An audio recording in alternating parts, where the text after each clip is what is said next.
Assalamualaikum warahmatullahi wabarakatuh. Perkenalkan, nama saya Novika Fauziana Suha dengan NIM 231266056. Saya akan membuat tugas video bahasa Indonesia berjudul Sitasi Ilmiah dalam Karya Tulis Ilmiah. Dalam menulis karya tulis ilmiah, kadangkala penulis mengutip pendapat orang lain. Kutipan umumnya dipergunakan untuk melengkapi bahan-bahan dan memperkuat uraian atau argumen sang penulis. Dan kutipan juga tidak boleh digunakan sebagai bahan utama dalam suatu karya ilmiah yang merupakan kumpulan kutipan belaka. Dalam penulisan karya tulis ilmiah, manfaat dari menulis kutipan ditujukan untuk merujuk informasi berupa pendapat ataupun teori yang dikemukakan oleh para ahli. Ciri-ciri kutipan langsung adalah: yang pertama, tidak boleh perubahan terhadap teks asli. Yang kedua, tanda digunakan apabila ditemukan kesalahan pada teks asli. Tanda titik 3 digunakan apabila ada bagian yang kutipan yang dihilangkan, dan menggunakan sumber kutipan yang berlaku dalam bidang selingkung. Adapun ciri-ciri kutipan pendek, yang pertama, diintegrasikan langsung dengan tulisan penulis, diapit oleh tanda kutip, menuliskan sumber kutipan baik di awal maupun di akhir kutipan. Sedangkan adapun kutipan yang panjang, yang pertama, dipisahkan dari tulisan penulis dengan spasi yang lebih kecil. Yang kedua, diapit oleh tanda kutip ataupun tidak. Dan yang ketiga, menuliskan sumber kutipan di akhir kutipan.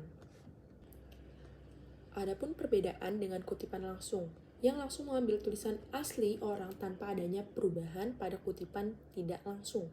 Penulis biasanya mengubah tulisan yang dikutip sehingga disebut juga intisari pendapat. Ketentuan penulisan kutipan tidak langsung, yang pertama, diintegrasikan dengan teks, yang kedua, tidak diapit oleh tanda kutip, dan yang ketiga, harus menyertakan sumber kutipan berikut contohnya.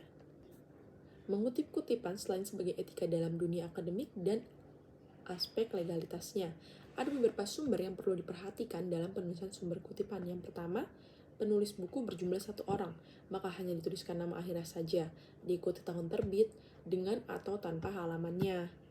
Dan juga, ketika penulis berjumlah 2 orang, maka dituliskan nama akhir penulis pertama, diikuti nama akhir penulis kedua, diikuti tahun terbit dengan atau tanpa halaman. Misalnya, Arifin dan Rizal 2017 4. Selanjutnya, jika mengutip pendapat orang di dalam buku yang ditulis oleh orang lain, maka ada 2 cara penulisan sumber kutipan. Khusus untuk pengutipan yang bersumber dari internet, maka kita harus memperhatikan sumber tersebut valid atau tidak. Selain itu, perlu memperhatikan penulis artikel online yang akan dikutip, sehingga mempermudah kita untuk mencari sumber kutipan tersebut. Selanjutnya ada catatan kaki. Catatan kaki adalah catatan yang diletakkan di bagian bawah halaman. Catatan kaki juga ada yang diletakkan di akhir bab, yang disebut dengan catatan belakang. Kalau di belakang itu di catatan belakang, kalau yang diletakkan di bawah halaman itu catatan kaki. Catatan belakang ada di akhir bab atau sebagian akhir sebuah tulisan dalam sebuah artikel. Sistem catatan dapat dibagi dalam 2 jenis, referensi dan informasi tambahan. Yang dimaksud dengan referensi adalah data sumber yang dijadikan rujukan dengan ditandai oleh angka Arab. Dan informasi tambahan pada sistem catatan kaki digunakan apabila penulis memandang perlu menjelaskan sebuah istilah, menjelaskan bagian uraian tertentu, memberikan informasikan adanya sumber lain yang membahas kasus yang sama. Tujuan informasi tambahan ini adalah agar pembaca mendapatkan informasi yang lebih lengkap atas istilah atau bagian dari uraian tersebut. Dalam hal catatan kaki yang berisi referensi, seorang penulis hampir dapat dipastikan menggunakan beberapa sumber.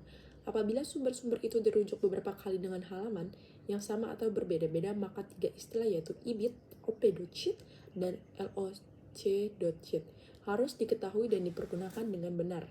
Selanjutnya ada daftar pustaka. Daftar pustaka adalah semua sumber yang menjadi rujukan seorang penulis dalam kegiatan yang menulis sebuah karya tulis ilmiah. Sumber-sumber tersebut harus dihimpun dalam sebuah daftar yang lazim disebut sebagai daftar pustaka atau bibliografi atau kepustakaan. Nah, fungsi daftar pustaka sendiri itu yang pertama, membantu pembaca mematuhi ruang lingkup studi penulis. Yang kedua, memberikan petunjuk kepada pembaca yang ingin mengetahui lebih dalam mengenai tulisan yang dibaca. Dan yang ketiga, membantu pembaca memilih referensi yang sesuai dengan bidang studinya. Yang keempat, sebagai bentuk keterbukaan dan kejujuran penulis sebagai sumber-sumber yang dipergunakannya. Ada beberapa hal yang harus diperhatikan dalam menulis daftar pustaka. Yang pertama, daftar pustaka diusahakan merupakan hasil karya yang berasal dari 10 tahun terakhir dari tahun penulisan karya ilmiah tersebut. Yang kedua, bahasa pertama dimulai pada sebelah kiri, dan baris kedua dimulai dari 2 sampai 3 baris ke dalam. Yang ketiga, jarak antar baris 1 spasi, jarak antar sumber 1, 5, atau 2 spasi, dan diurutkan berdasarkan abjad huruf pertama nama keluarga penulis, yang bergantung pada gaya selingkung nidang. Jika tidak diketahui nama pengarang, maka dituliskan anonim. Rujukan beberapa buku. Dan ada juga rujukan dari jurnal, majalah, atau koran cetak, rujukan dari bab di dalam buku, rujukan dari prosiding cetak, rujukan berupa skripsi, tesis, disertai laporan penelitian, rujukan buku terjemahan, rujukan dari jurnal online, rujukan dari artikel internet. Adapun pengaplikasian penunjang penulisan sitasi. Karya ilmiah merupakan karya tulis yang disusun sedemikian rupa, secara runtut dan sistematis mengikuti aturan keilmuan yang dibuat untuk memecahkan suatu permasalahan dengan berlandaskan teori dan metode-metode ilmiah. Adapun yang selanjutnya, plagiarisme. Plagiarisme dianggap sebagai tindakan mencuri ide atau pikiran yang telah dituangkan dalam bentuk tertulis ataupun tulisan orang lain, seolah-olah ide, pikiran itu tulisan mereka sendiri. Plagiarisme rentangan sangat luas, mulai dari mengutip sampai dengan sebuah karya secara utuh dan lengkap. Berbagai kutipan yang tidak mencantumkan sumber informasi dikategorikan sebagai plagiarisme. Dengan demikian, pada dasarnya tidak sulit menghindari plagiat. Selama nama penulis setiap kutipan dicantumkan, maka akan terjadi plagiarisme tersebut. Terkadang banyak penulis yang terlalu arogan untuk mengakui karya orang lain atau menganggap tindakan mengutip atau menjiplak karya orang lain adalah tindakan sepele. Mereka menduga bahwa membaca tidak mudah mendeteksi bagian yang dicuri dari bagian tersebut.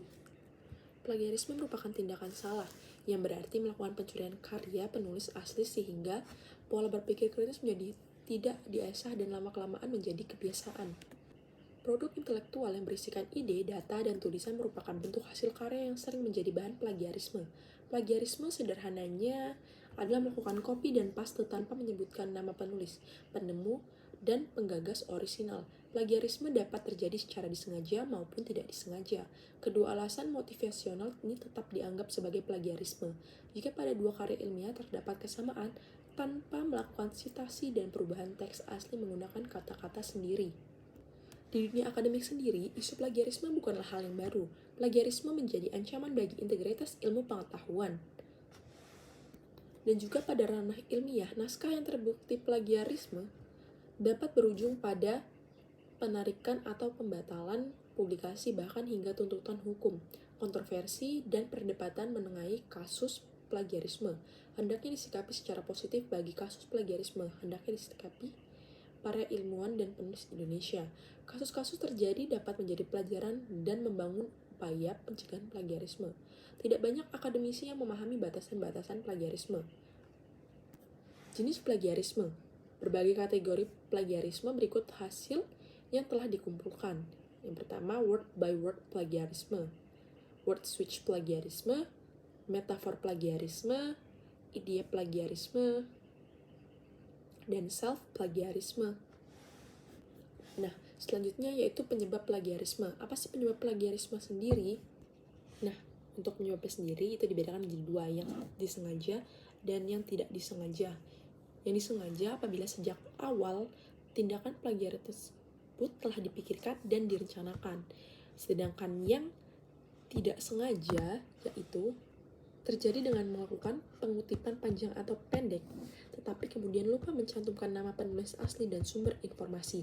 Penyebab lainnya yaitu ketidaktahuan cara menempatkan referensi yang seharusnya dilakukan dalam karya tulis atau cara mengutip dengan baik dan benar. Adapun cara menghindari plagiarisme, yang pertama, menghindari pencurian ide intellectual theft dengan menyisiti sumber orisinil, sumber yang paling representatif atau sumber paling terbaru. Yang kedua, melakukan pengutipan dan parafrase. Dan yang ketiga, menggunakan layanan uji plagiarisme. Dan juga penting untuk memperhatikan sumber referensi yang digunakan untuk menulis artikel ilmiah. Lebih baik membaca acuan orisinil untuk memastikan apa yang ditulis oleh orang lain memang sesuai dengan ide pokok yang tertulis di acuan orisinil. Selain itu juga penting untuk menghindari referensi yang berasal dari sumber yang tidak jelas. Dan kita wajib mengutamakan referensi adalah bentuk karya ilmiah yang paling representatif. Sekian video bahasa Indonesia saya tentang sitasi ilmiah dalam karya ilmiah. Terima kasih. Wassalamualaikum warahmatullahi wabarakatuh.